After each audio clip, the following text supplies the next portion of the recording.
Assalamualaikum warahmatullahi wabarakatuh. Waalaikumsalam. Alhamdulillahirabbil alamin. Wa bihi nasta'in wassalatu wassalamu ala asyrafil anbiya'i wal mursalin sayyidina Muhammadin wa ala alihi wa sahbihi ajma'in. Asyhadu an la ilaha illallah wahdahu la syarika lah wa asyhadu anna Muhammadan abduhu wa rasuluh. Puji syukur kita panjatkan kehadirat Allah Subhanahu wa taala.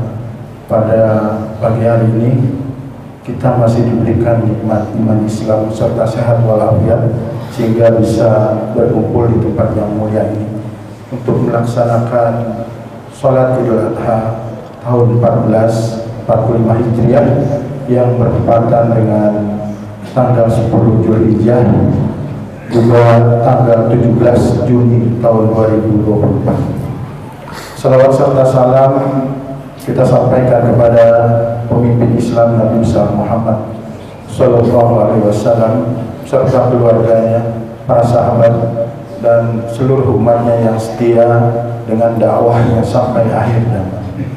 Hadirin yang berbahagia, perkenankan kami untuk menyampaikan beberapa info atau pemberitahuan kepada seluruh jemaah.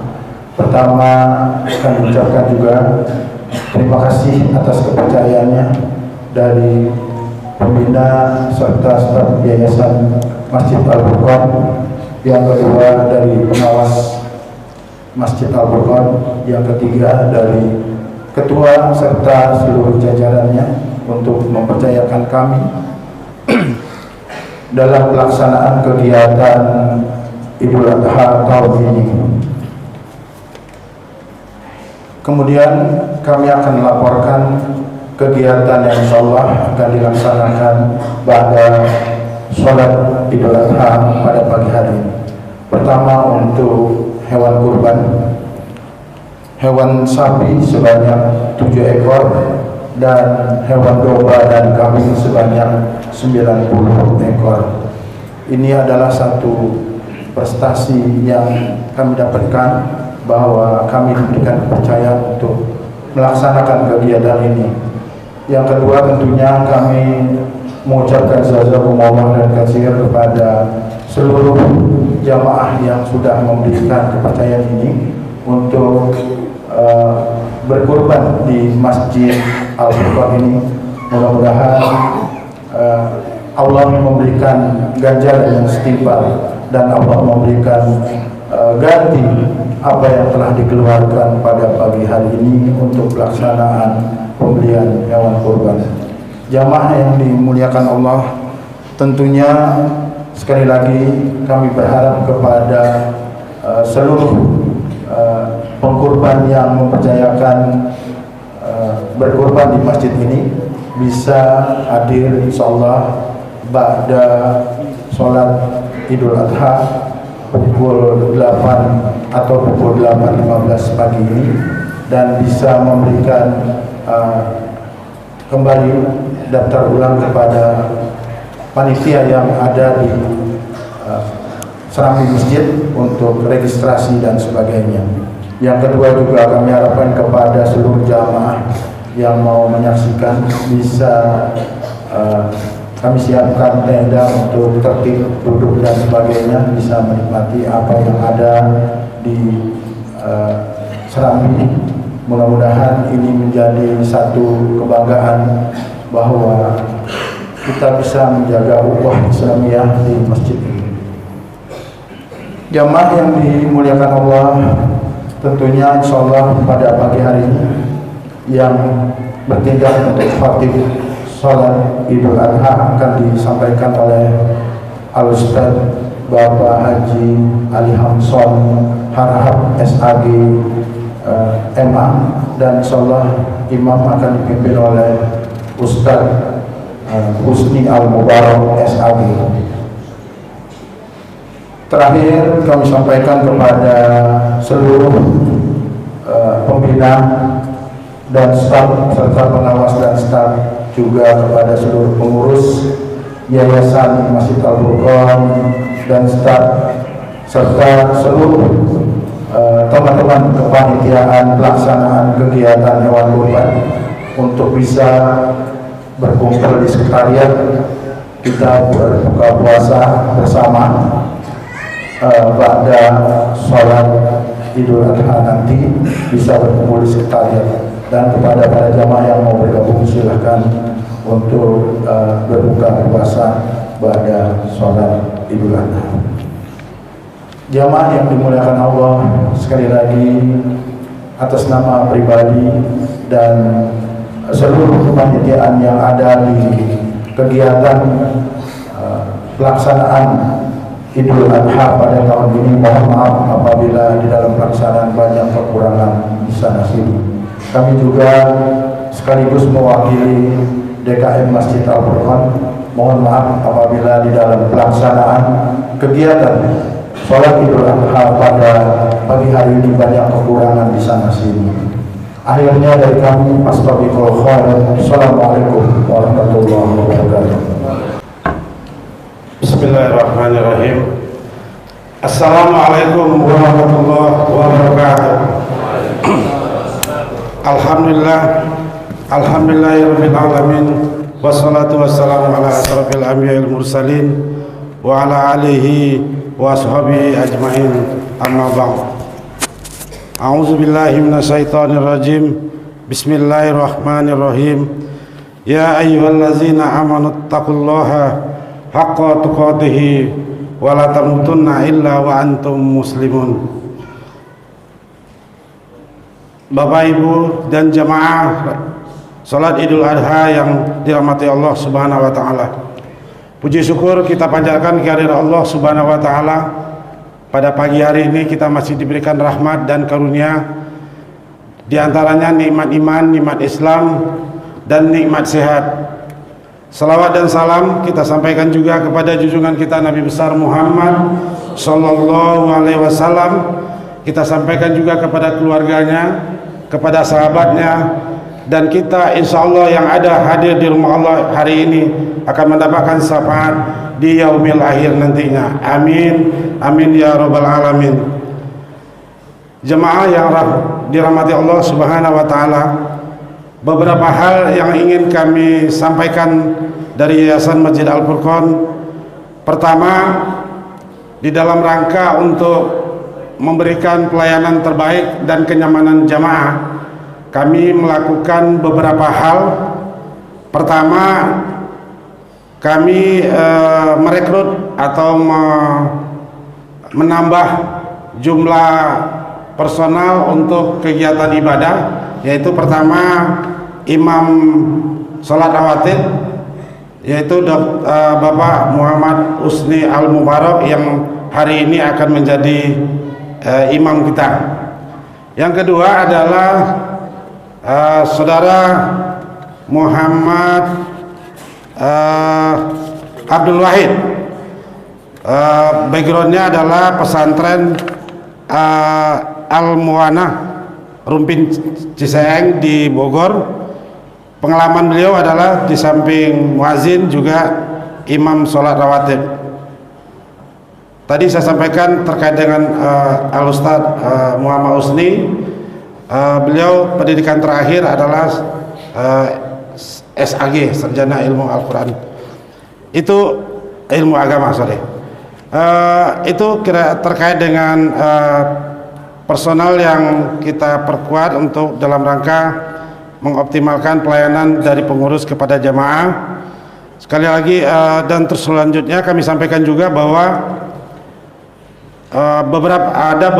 satu orang karyawan dari Masjid Al-Furqan ini yang sudah mengabdi selama hampir 30 tahun lebih. Mungkin Bapak Ibu semuanya cukup akrab dengan Pak Sulakir. Insya Allah beliau akan memasuki usia pensiun pada awal bulan Juli depan, yaitu tepatnya tanggal 5. Kita aturkan terima kasih dan atas pengabdian dan kerja keras serta dedikasinya untuk Pak Sulakir. Mudah-mudahan ini akan menjadi amal ibadah buat beliau. Amin.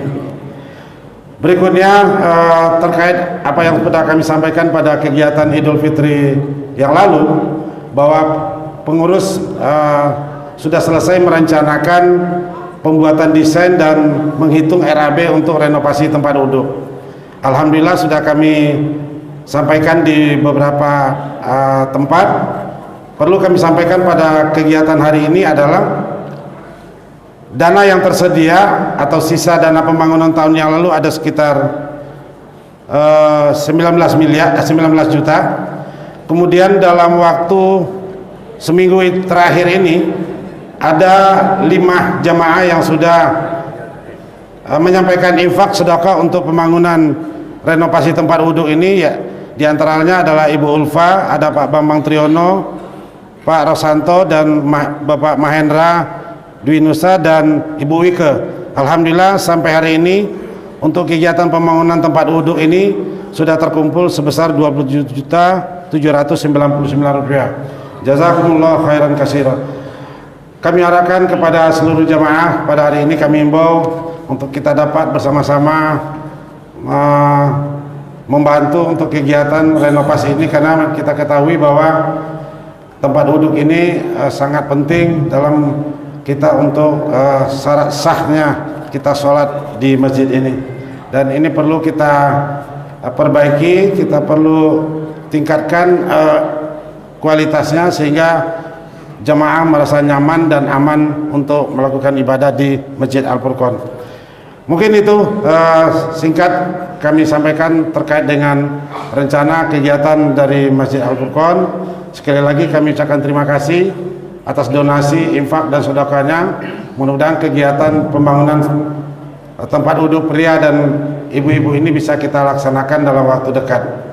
Terakhir, kepada seluruh jamaah yang sudah melaksanakan atau berkontribusi dalam kegiatan kurban hari ini, atas nama Yayasan Masjid Al-Furqan kami sampaikan ucapan terima kasih, sekaligus permohonan maaf bila di mana di dalam pelaksanaan kegiatan Idul Adha hari ini sampai nanti pada saat pemotongan hewan kurban terdapat kekurangan dan kekhilafan. Untuk itu atas nama pribadi dan pengurus dan penyelenggara Masjid Al-Furqan kami aturkan ucapan mohon maaf yang sebesar-besarnya. Demikian beberapa hal yang kami sampaikan. Wabillahi taufiq wal hidayah. Wassalamualaikum warahmatullahi wabarakatuh.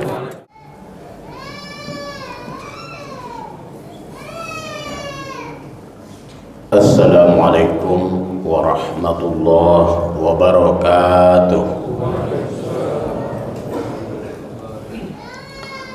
Allahu akbar, Allahu akbar, Allahu akbar, Allahu akbar, Allahu akbar, Allahu akbar, Allahu akbar, Allahu akbar, Allahu akbar, walillahil hamd.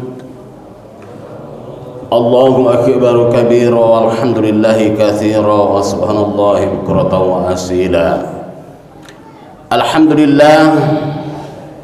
Alhamdulillahi wahdah sadaqa wa'dah wa nasara 'abdah wa a'azza jundahu wa hazama al-ahzaba wahdah. Ashhadu an la ilaha illallah wahdahu la syarika lah wa ashhadu anna Muhammadan abduhu wa rasuluhu la nabiyya ba'dah. Allahumma salli wa sallim ala sayyidina Muhammadin wa ala alihi wa ashabihi wa sallama ajma'in, amma ba'd. Fa ya ayuhan nas ittaqullaha haqqa tuqatih wa la tamutunna illa wa antum muslimun. Hadirin jamaah salat Idul Adha rahimakumullah. Tiada kata seindah pujian syukur senantiasa kita panjatkan kehadirat Allah Subhanahu wa taala. Puji bisa bermaksud dengan kalimat-kalimat tasbih, tahmid dan takbir. Dengan mengumandangkan takbir juga bahagian dari puji kita kepada Allah Subhanahu wa taala. Salawat teriring salam semoga senantiasa dilimpahkan serta dihadiahkan ke arwah Nabi kita Muhammad sallallahu alaihi wasallam selaku Nabi akhirul zaman, Nabi pembawa syariat yang merupakan penyempurna dari syariat-syariat yang dibawa oleh nabi-nabi sebelumnya. Tema khutbah kita pada Idul Adha kali ini adalah refleksi Idul Adha dengan nilai-nilai pendidikan moral.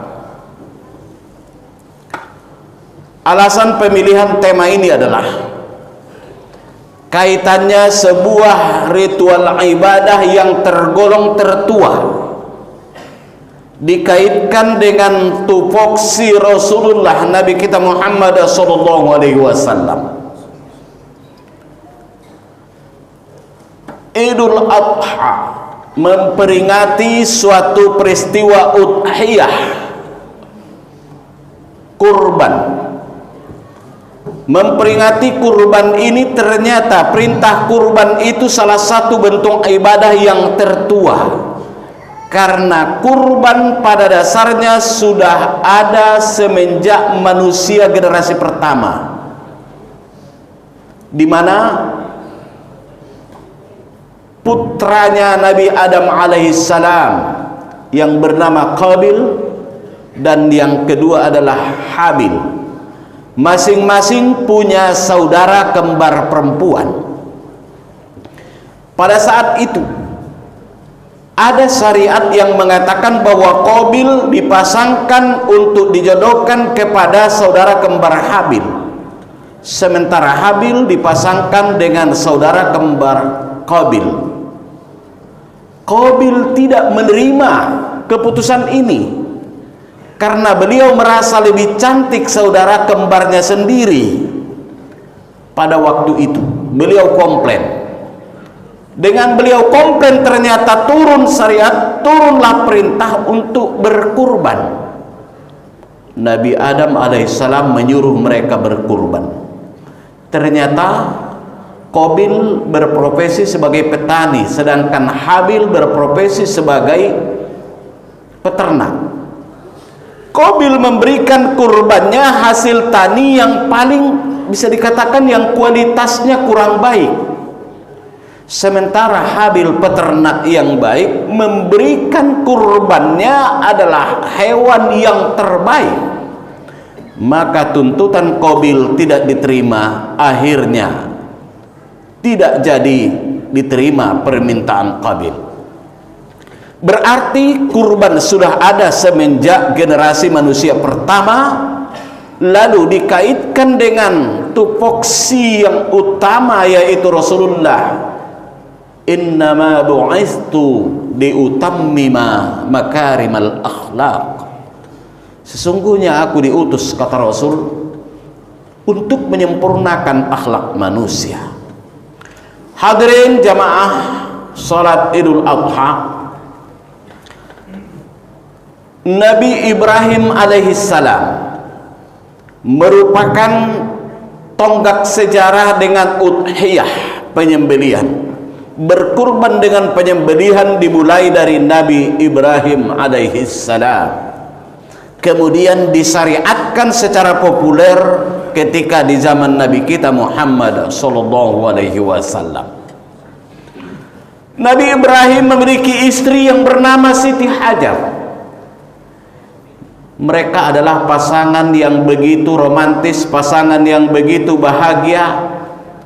Namun berpuluh-puluh tahun sempat mereka itu belum memperoleh anak, belum memperoleh momongan. Siti Hajar, sang istri daripada Nabi Ibrahim ini, tidak berhenti-berhentinya berdoa, dan juga yang diajarkan oleh Nabi Ibrahim, Rabbi habli minas solihin, Rabbi habli minas solihin, Rabbi habli minas solihin. Ya Allah, ya Tuhanku, anugerahilah kami anak yang soleh. Lalu Allah mengabulkan doa mereka. Lahirlah putra tersayang yang bernama Ismail. Namun ketika Ismail sudah dibesarkan, ditimang-timang, disayang oleh sang ibu Siti Hajar, dan juga Nabi Ibrahim alaihissalam, maka Al-Quran As-Saffat ayat 100 diceritakan, falamma balagha ma'ahu sa'ya qala ya bunayya inni ara fil manami anni azbahuka fanzur madza tara qala ya abati if'al ma tu'mar satajiduni insyaallahu minas sabirin. Ketika Ismail, sang putra tersayang, putra sematawayang, sudah mulai besar, mulai menginjak remaja, sudah bisa layak dibawa berjalanan oleh sang ayah, ternyata Al-Quran tadi menceritakan ketika Ismail ini sudah mulai menginjak remaja, sang ayah bermimpi, lalu beliau membawa putranya ke daerah pinggiran perkampungan pemukiman, membawa putranya ini dan menceritakan mimpinya. Ya bunayya, wahai anandaku tercinta, inni ara fil manami anni azbahuka. Ayah bermimpi nak, ayah bermimpi kalau ayah ini menyembelihmu nak. Ismail mendengarkan ini secara bersahaja lalu menjawab, qala ya abati if'al ma tu'mar. Ya ayahanda, ayahandaku tercinta, lakukanlah itu, kerjakanlah ayah, kalau memang itu perintah. Satajiduni insyaallahu minas sabirin. Insya Allah ayahanda akan menemukan ananda sebagai orang yang sabar. Coba kita bayangkan betapa perihnya hati sang ibu melahirkan Ismail. Betapa bagaimana rasa pilunya ketika sudah berpuluh-puluh tahun mendambakan seorang putra. Namun begitu Ibrahim bermimpi, dia membisikkan kepada istrinya. Begitu dia terbangun, lalu dia bangunkan istrinya, wahai istriku Siti Hajar, ada apa? Aku bermimpi, sangat kuat mimpiku ini. Kenapa mimpinya? Aku bermimpi untuk menyembelih putra kita. Dengan hati yang tersayat-sayat, tentunya Siti Hajar berpikir dan berpikir, wahai Ibrahim, sudahkah engkau pikirkan, sudahkah engkau coba untuk sholat sunnah, atau bagaimana caranya untuk mengukuhkan atau memperkuat keyakinanmu?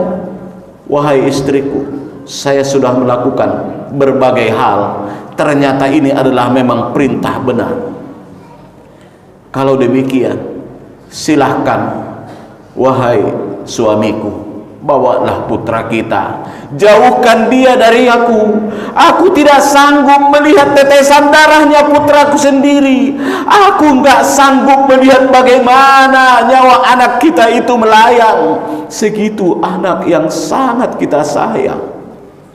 Lalu Ibrahim membawa putranya ini tadi. Falamma aslama wa tallahu liljabin. Ketika Ibrahim dan Ismail sudah berdialog, dan Ismail dengan sukarela dan bahkan tulus untuk menerima perintah itu tadi, lalu Ibrahim telah membaringkan putranya Ismail dari atas pelipisnya.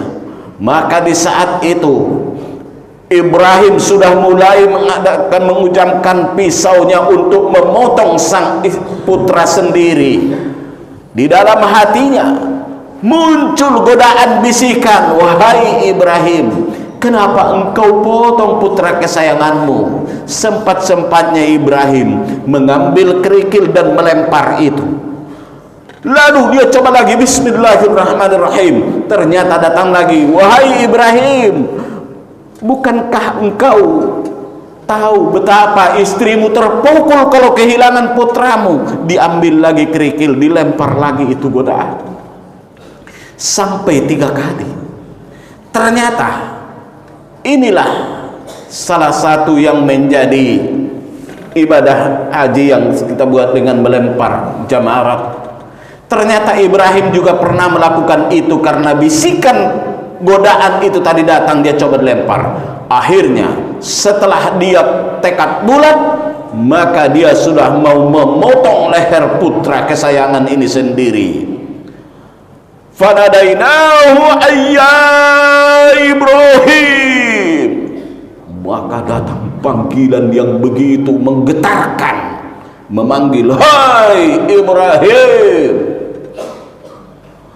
Maka panggilan itu, qad sadaqtar ru'ya, engkau telah membenarkan mimpimu, engkau betul-betul telah melakukan hasil dari mimpimu, perintah dari mimpimu sendiri. Fanabasnahu bizibhin azim, maka kami gantikanlah dengan sembelihan yang lebih agung. Maka ternyata yang begitu dipotong oleh Nabi Ibrahim sudah digantikan oleh Allah dengan seekor kibas ataupun domba.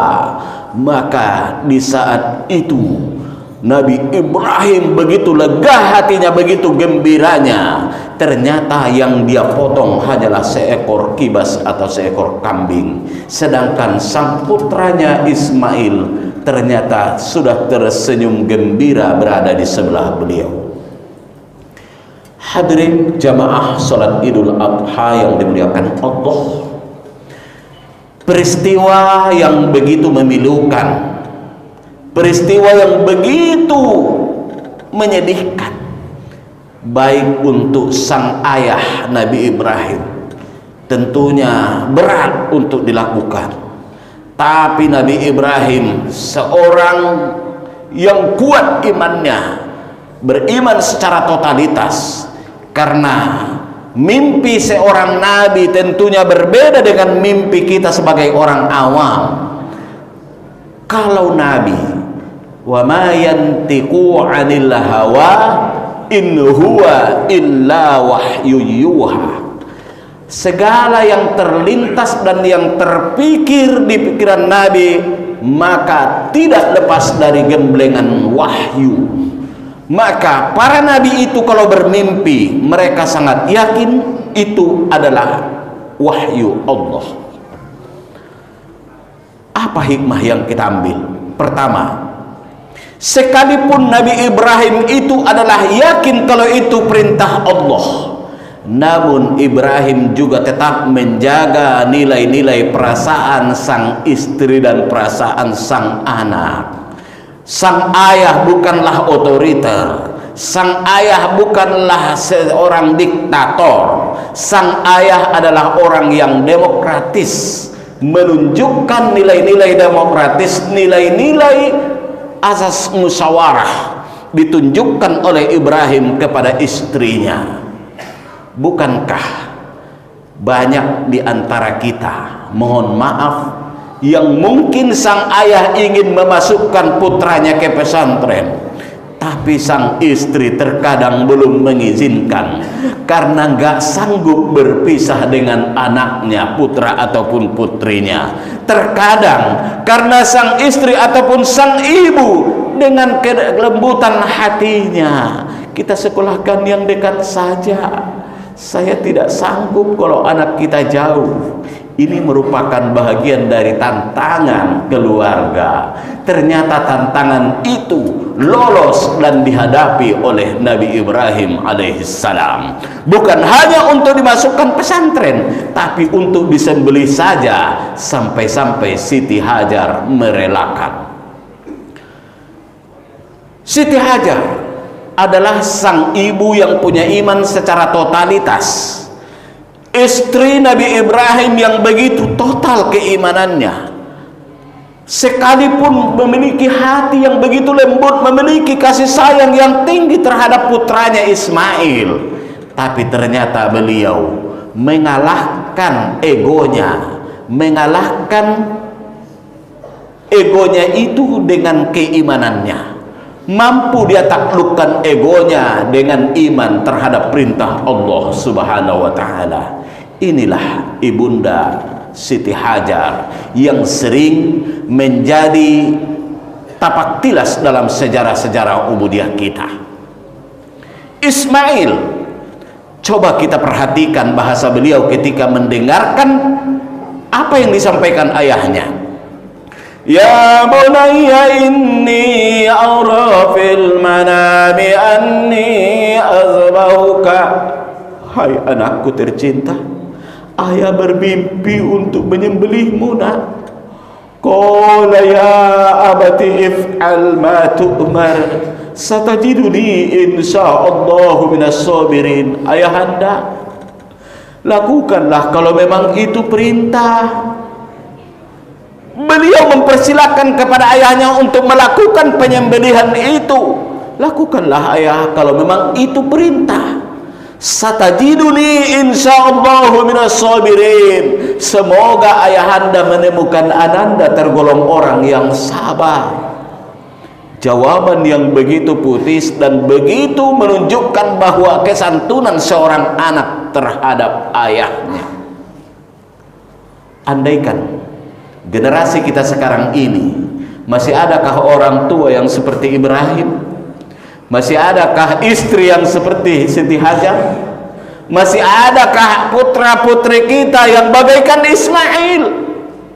Ini adalah merupakan suatu pendidikan moral yang tinggi bagi kita bersama, selaku ayah, selaku kakek, selaku nenek, selaku bapak, selaku ibu. Mari kita ambil suri teladan dari tapak tilas kejadian ini. Siapa yang tidak sayang dengan putranya, tapi jangan sampai kita sayang-sayang ke timur. Siapa yang tidak sayang dengan putrinya, tapi jangan sampai karena sayangnya kita kebablasan. Bukankah karena sayangnya kita terhadap anak kecil lalu kita berikan mainan, kita fasilitasi dan sebagainya? Satu cerita, ada sang ibu yang merasa bangga dan merasa senang memberikan mainan kepada anaknya yang masih usia hitungan bulan. Lalu diberikan handphone untuk dimainkan. Sang anak ternyata membanting HP itu sampai hancur. Akhirnya beliau menyesal. Ini contoh, ingin memberikan mainan, ingin memberikan fasilitas terhadap anak, tapi belum tepat, salah sasaran. Begitu juga dengan sekarang putra-putri kita berikan fasilitas, kita berikan kendaraan, kita berikan mungkin handphone. Pernahkah kita periksa apa isi handphonenya? Pernahkah kita periksa bagaimana pembicaraannya? Berarti Nabi Ibrahim alaihissalam begitu memperhatikan, sampai-sampai tidur putranya pun beliau doakan, sampai-sampai beliau begitu memperhatikan putranya dengan perkataan-perkataan yang baik. Tentunya mari kita teladani Nabi Ibrahim ini sebagai seorang ayah. Lalu ibu-ibu sekarang marilah berteladan kepada Siti Hajar sebagai ibu. Kita dalam mendidik putra-putri kita, sering orang merasa telah lega pikirannya kalau sudah anaknya dititipkan di sekolah atau di pesantren. Padahal pendidikan pertama dan yang utama itu adalah di keluarga. Sekolah adalah merupakan sekolah kedua, pendidikan yang kedua. Jadi pendidikan yang paling utama dan pertama itu ada di rumah tangga. Kalau begitu, mulailah sekarang kita sadari, ternyata pendidikan yang paling utama itu ada di rumah tangga. Mulailah kita berperan sebagai pendidik, ayah pendidik, ibu pendidik, dan anak yang terdidik. Tapak tilas dari tiga tokoh yang bersejarah, Ibrahim, Siti Hajar, dan Ismail ini merupakan pembelajaran berharga bagi kita. Betapa nikmatnya, betapa bahagianya kalau kita menjadi keluarga yang soleh, keluarga yang kokoh imannya. Kalau begitu, betapa kita merindukan kalau orang-orang di sekeliling kita adalah tergolong orang yang kuat imannya, bagaikan keluarga Ibrahim, Siti Hajar, dan Ismail. Pertama, perkuatlah iman. Yang kedua, berikanlah mereka pendidikan-pendidikan agama, berikanlah mereka pendidikan-pendidikan yang memperkuat agama, yang termasuk di sana iman dan akhlaknya. Lalu yang ketiga, berikan mereka kesibukan-kesibukan. Jangan terlalu banyak waktu mereka luang. Kita melihat bagaimana banyaknya di media sosial sekarang. Anak-anak itu marak yang punya geng motor, anak yang tawuran, dan anak yang narkoba. Itu rata-rata karena mereka banyak waktu kosong, banyak waktu luang. Tolong mulai sekarang kita perhatikan putra-putri kita, supaya mereka tidak terlalu banyak waktu kosong. Sehingga kalaulah mereka banyak kesibukan, maka mereka mungkin tidak mudah untuk tergoda, terbawa-bawa kepada hal-hal yang menyimpang. Baik itu anak kita, cucu kita, mulailah kita perhatikan. Mudah-mudahan dengan cara seperti ini tidak memberikan waktu mereka terlalu banyak luang. Berikan mereka kesibukan, sekalipun itu mungkin melalui lembaga kursus, melalui lembaga pelatihan dan sebagainya. Biasakan mereka sibuk supaya tidak terlalu banyak waktunya kosong. Bukankah kita merasa miris melihat bagaimana anak-anak yang begitu masih muda belia, ada yang sudah masuk dalam geng motor, ada yang sudah kena narkoba, ada yang sudah menjadi orang-orang yang mengganggu masyarakat dan sebagainya. Mudah-mudahan kalaulah kita memperhatikan keimanan mereka dan kita tanamkan akhlak mulia, kita contohkan akhlak-akhlak Rasulullah SAW, kita ceritakan mereka bagaimana pendidikan-pendidikan moral mulai dari zaman Nabi Adam sampai kepada Nabi Muhammad SAW. Mudah-mudahan mereka akan mengikut secara perlahan. Saudaraku, jemaah salat Idul Adha yang bahagia, terakhir kita perlu melindungi generasi kita, baik itu melalui pendidikan, melalui masjid-masjid, melalui syiar-syiar, melalui majelis taklim. Karena itu juga merupakan perintah Allah Subhanahu wa taala. Wal yakhshal ladzina law taraku min khalfihim dzurriyyatan di'afa khafu 'alaihim falyattaqullah waliyaqulu qawlan sadida. Hendaklah mereka itu khawatir meninggalkan generasi yang lemah. Hendaklah kita ini cemas untuk meninggalkan putra-putri yang lemah. Khawfu alaihim, mereka khawatir terhadap masa depan mereka. Mereka cemas terhadap masa depan mereka. Siapa yang lemah itu? Lemah imannya, lemah hartanya, lemah ilmunya, lemah kompetensinya. Tentunya orang-orang seperti ini ialah yang kehilangan rasa percaya diri.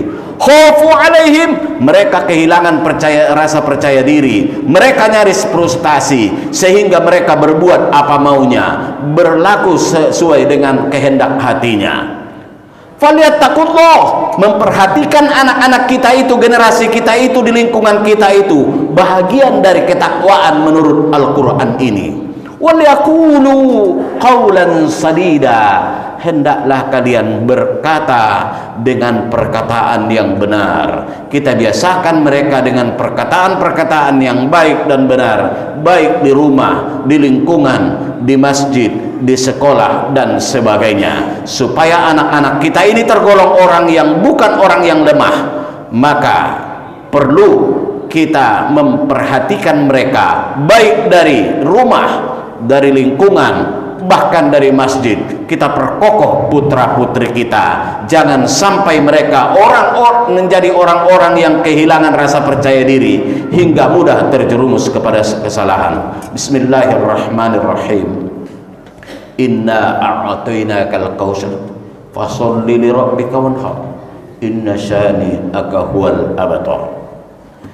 Orang yang berkurban hari ini pastilah tergolong orang yang berbahagia, karena beliau telah beriman kepada Allah. Betapa Nabi Ibrahim sendiri menyembelih putranya digantikan oleh Allah. Orang yang mengorbankan hartanya tentunya telah mengumpulkan harta segitu banyak, tapi dia relakan dinikmati. Bukanlah masalah bersedekah dagingnya yang kita lihat, tapi melepaskan nilai-nilai daripada ketamakan, kerakusan, itu adalah suatu memperkokoh iman. Tentunya merasa sayang dengan satu ekor sapi, satu ekor kambing, padahal itu sudah dikumpulkan beberapa waktu ataupun beberapa bulan yang lalu. Tapi dengan memberikan kurban itu berarti kita telah mampu menyembelih hawa nafsu kita, menyembelih ego kita, menyembelih keserakahan kita, menyembelih sikap kikir kita. Tentunya Allah menggantikannya dengan yang setimpal, bagaikan Nabi Ibrahim digantikan putranya dengan seekor kibas, dengan sembelihan yang agung.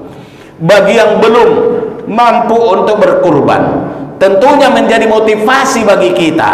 Semoga kita di tahun-tahun yang akan datang mampu berkurban, karena ternyata orang yang berkurban itu perlu modal. Berarti dalam berislam itu dituntut kita punya modal. Dalam berislam itu bukan dituntut miskin, tapi berislam itu dituntut untuk kaya. Berusahalah semaksimal mungkin supaya kita dapat. Kalaulah kita berusaha, maka Allah memberikan. Mudah-mudahan insya Allah tahun depan semuanya bisa berkurban. Barakallahu li wa lakum fil Qur'anil azim wa nafa'ani wa iyyakum bima fihi minal ayati wa dzikril hakim wa taqabbala minni wa minkum tilawatan innahu ghafurur rahim innahu huwas samiul alim.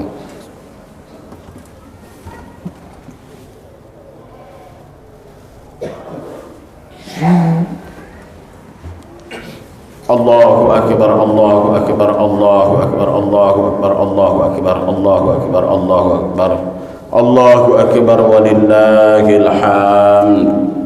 Alhamdulillah, alhamdulillah hamdan katsiran kama amar. Asyhadu an la ilaha illallah wa la syarika lahu iqraran bi rububiyyati wa idghaman liman jahada bihi wa kafar. Wa asyhadu anna Muhammadan abduhu wa rasuluhu sayyidil khalaiqi wal bashar. Allahumma fashalli wa sallim ala Muhammadin wa ala alihi wa sahbihi wa sallam ajma'in. Fa ya ayyuhal muslimun, usikum wa iyaya bi taqwallah faqad fazal muttaqun. Usikum wa iyaya bi taqwallah faqad fazal muttaqun. Wa qala ta'ala wa lam yazal qailan 'alima innallaha wa malaikatahu yusalluna 'alan nabi ya ayyuhalladzina amanu sallu 'alaihi wa sallimu taslima. Allahumma salli wa sallim ala Muhammadin wa ala alihi wa sahbihi wa qarabatihi ajma'in. Warḍallahu an khulafa'ir rasyidin Abu Bakrin wa Umar wa Utsman wa Ali wa an baqiyatis sahabati ajma'in wa tabi'in wa tabi'in wa man tabi'ahum bi ihsanin ila yaumiddin wa ja'alna ma'ahum bi rahmatika ya arhamar rahimin. Allahumma ighfir lil mu'minina wal mu'minat wal muslimina wal muslimat al ahya'i minhum wal amwat innaka ya Allah sami'un qaribun mujibud da'wat ya qadiyal hajat wa ya kafil muhimmat bi rahmatika ya arhamar rahimin. Allahumma a'izzal Islam wal muslimin. Allahumma a'izzal Islam wal muslimin. Allahumma a'izzal Islam wal muslimin. Allahumma ansurna. Allahumma ansur man nasarad din wansur ahlana min ikhwanina bil Palestin. Allahumma ya Allah fa innaka khairun nasirin. Rabbana hab lana min azwajina wa dhurriyyatina qurrata a'yun waj'alna lil muttaqina imama. Rabbi hab li minas salihin. Rabbi hab li minas salihin. Rabbi hab li minas salihin. Rabbana ya muhawwil al-hawl حول حالنا إلى أحسن الحال ويا مقلب القلوب ثبت قلوبنا على دينك وطاعتك بدين الإسلام. ربنا أرنا الحق حقا وارزقنا اتباعه وأرنا الباطل باطلا وارزقنا اجتنابه. ربنا ظلمنا أنفسنا وإن لم تغفر لنا وترحمنا لنكونن من الخاسرين. ربنا آتنا في الدنيا حسنة وفي الآخرة حسنة وقنا عذاب النار والحمد لله رب العالمين. عباد الله إن الله يأمر بالعدل والإحسان وإيتاء ذي القربى وينهى عن الفحشاء والمنكر والبغي يعظكم لعلكم تذكرون.